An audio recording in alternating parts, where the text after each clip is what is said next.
What's going on, everyone? It's Graham Stephan, and today we're diving into a book that I believe holds some seriously valuable lessons for anyone looking to achieve significant success. Whether you're an entrepreneur, a student, or just someone who wants to level up their life. The book is called Start Small, Finish Big by Fred DeLuca, the co-founder of Subway. Now, if you're thinking, Subway, what can a sandwich shop teach me about success? Trust me on this one. Fred DeLuca took a simple idea, selling submarine sandwiches, and turned it into a multi-billion-dollar global empire. And in his book, he breaks down the key principles that fueled his incredible journey. Over the next few chapters, we're going to unpack 10 of the most powerful lessons from Start Small, Finish Big. These aren't just some vague motivational tips. These are actionable strategies that you can apply to your own life, no matter what your goals are. We'll talk about the importance of starting small, focusing on customer satisfaction, being persistent, learning from failures, and so much more. So, grab your notebook, get ready to take some notes, and let's dive into the first chapter.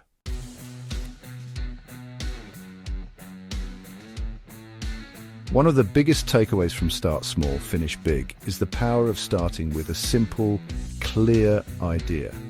It's not just about having an idea, it's about having an idea that's easy to understand, communicate, and execute. Think about Subway. Their initial concept was incredibly straightforward, fresh, customizable submarine sandwiches. That's it. Remember, you don't need a revolutionary idea to be successful. Some of the most successful businesses started with incredibly simple concepts. Keep it simple, focus on the essentials, and you'll be much more likely to succeed.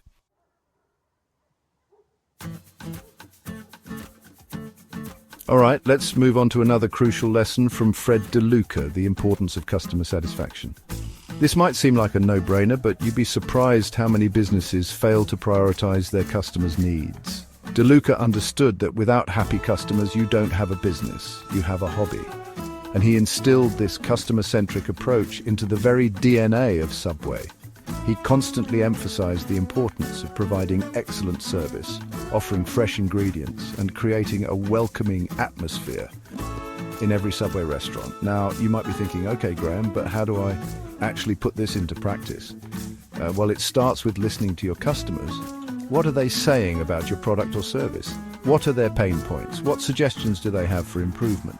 Don't just collect customer feedback, actually do something with it. Use it to make informed decisions about your product development, your marketing strategy, and your overall customer experience. Remember, your customers are the ones who are ultimately going to determine your success or failure.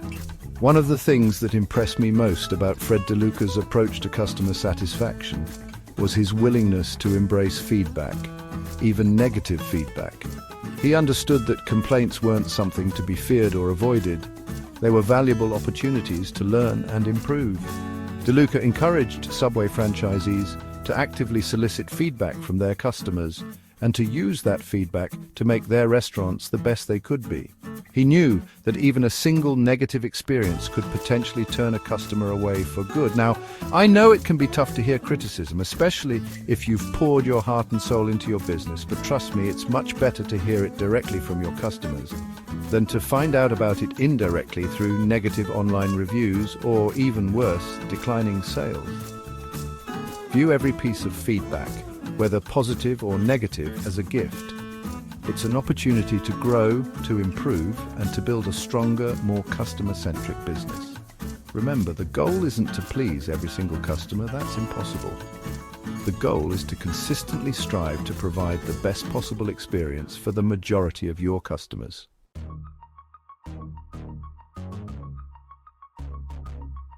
Chapter 4. 3. Be persistent and patient. Fred DeLuca, the man behind Subway, faced many challenges. He was persistent and believed in his vision. Success didn't happen overnight. Building a business takes time and patience. Focus on quality over quantity. DeLuca's patience paid off. Remember, success is a marathon, not a sprint.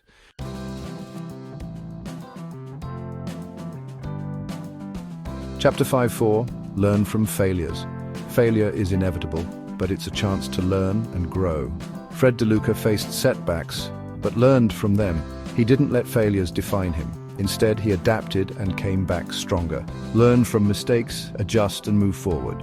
Turn setbacks into comebacks. Failure is just a stepping stone to success.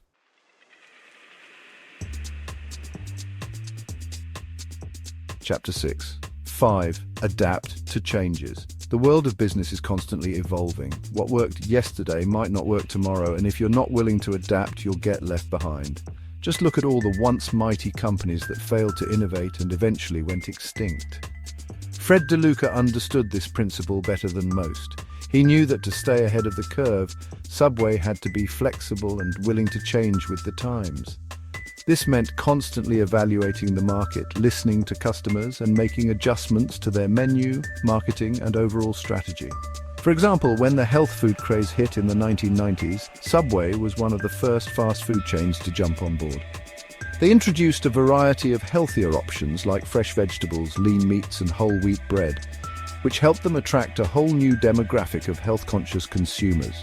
This adaptability was crucial to Subway's long-term success. By being willing to evolve and cater to changing consumer preferences, they were able to stay relevant and continue growing even as other fast food chains struggled to keep up.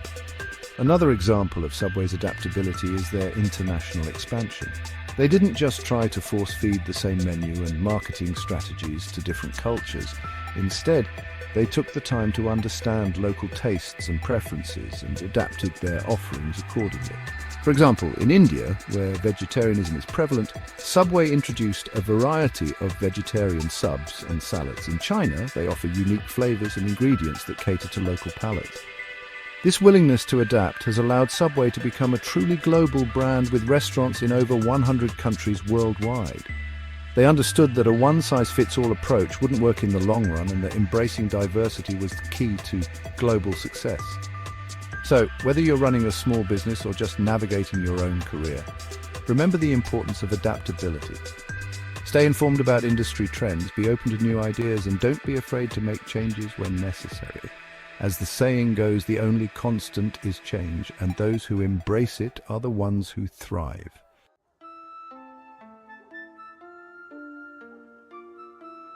Chapter 7. 6. Build a strong team. You guys, you can't build a successful business alone. It's just not happening. You need a solid team to back you up, just like Fred did with Subway. Remember, two heads are better than one, and a team of talented individuals can accomplish incredible things. Look, when you're building a business, you're going to be wearing a lot of hats. Marketing, sales, customer service, you name it. It's impossible to be an expert in everything, and that's where a strong team comes in. By bringing in people with different skill sets and perspectives, you're able to leverage their expertise and create a well-rounded business.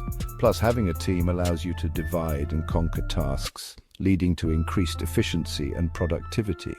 So remember, building a strong team is crucial for success. Surround yourself with talented individuals who share your vision and are committed to achieving your goals. Trust me, it's an investment that will pay off in the long run. Now, finding the right people for your team can be tough.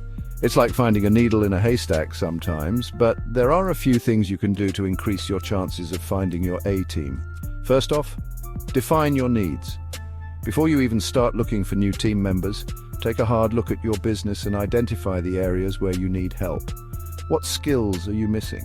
What tasks are taking up too much of your time? Once you know what you're looking for, it's time to start the search. Network with other entrepreneurs, attend industry events, and don't be afraid to use online platforms like LinkedIn to find potential candidates. And when you're interviewing, don't just focus on technical skills. Look for people who are passionate, driven, and have a positive attitude. Remember, you're not just hiring someone to do a job, you're bringing them into your business family.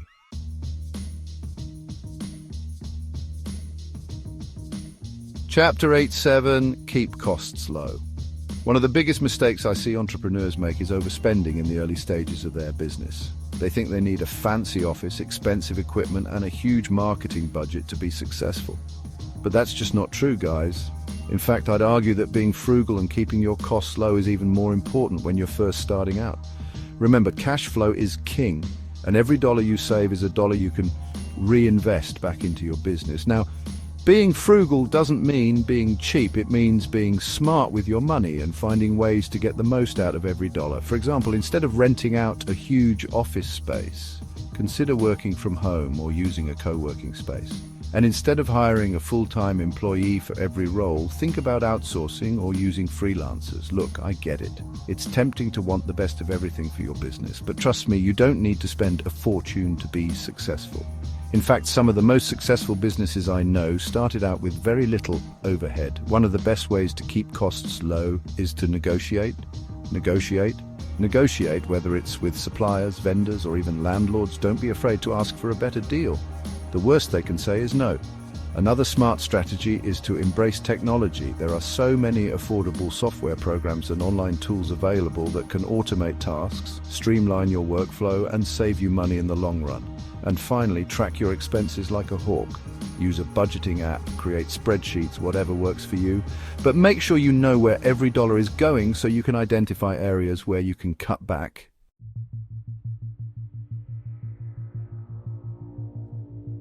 Chapter 9 to 8. Expand gradually. Now, I know it's tempting to try and grow your business as quickly as possible. But trust me, expanding too quickly can be just as dangerous as not expanding at all. When you grow too fast, you risk overextending yourself financially, stretching your team too thin, and sacrificing quality for quantity. And let's be real, no one wants to be known for having a subpar product or service. Instead of trying to be everywhere at once, focus on building a strong foundation in your current market first. Once you've established a loyal customer base and a proven track record, you can then start to explore expansion opportunities. Remember, Rome wasn't built in a day, and neither is a successful business. So how do you expand gradually without sacrificing growth? It's all about being strategic and focusing on sustainable growth. This means expanding in a way that allows you to maintain the quality of your product or service while also managing your resources effectively. One way to do this is by starting with a small test market. Before you go all in on a new location or product line, try it out on a smaller scale first. This will allow you to gauge demand, identify any potential problems, and make adjustments before you commit significant resources. Another key strategy is to build a strong online presence. In today's digital age, having a website and active social media accounts is essential for any business, regardless of its size. A strong online presence can help you reach a wider audience, generate leads, and build brand awareness. And finally, don't be afraid to partner with other businesses. Strategic partnerships can be a great way to expand your reach, tap into new markets, and share resources. Written by Graham Stephan Style. Inspiration: The Graham Stephan Show. My name is 1-1.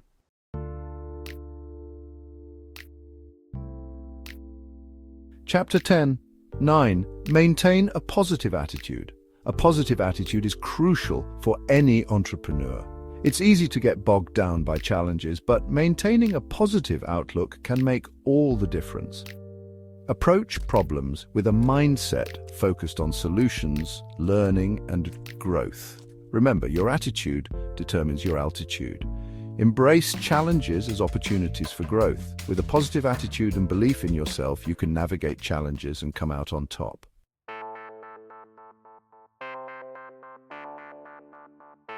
Chapter 11. 10. Give back to the community.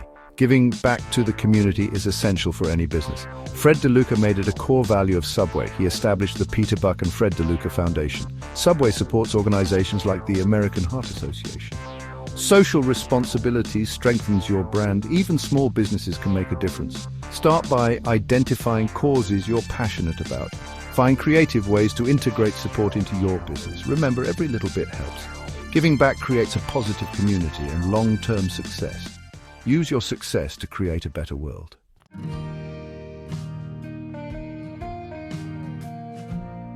So there you have it. We've covered a lot of ground today, exploring the incredible journey of Fred DeLuca and the rise of Subway. From humble beginnings in a small sandwich shop to becoming a global fast food giant, DeLuca's story is a testament to the power of hard work, determination, and a few key principles that can be applied to any business. Remember to start with a simple idea. Prioritize customer satisfaction. Be persistent. Embrace failure as a learning opportunity. Adapt to change, build a strong team, keep costs low, expand gradually, maintain a positive attitude, and give back to your community. These are the ingredients for long-term success, not just in business, but in life. If you want to dive deeper into Fred DeLuca's incredible story and gain even more valuable insights, I highly recommend checking out his book, Start Small, Finish Big: 15 Key Lessons to Start and Run Your Own Successful Business. It's packed with practical advice and inspiring anecdotes that will leave you feeling motivated and empowered to achieve your own entrepreneurial dreams. As always, thank you so much for watching. If you found this video helpful, please give it a thumbs up, leave a comment down below, and don't forget to subscribe for more videos on business, finance, and entrepreneurship. Until next time, stay focused, stay motivated, and keep hustling.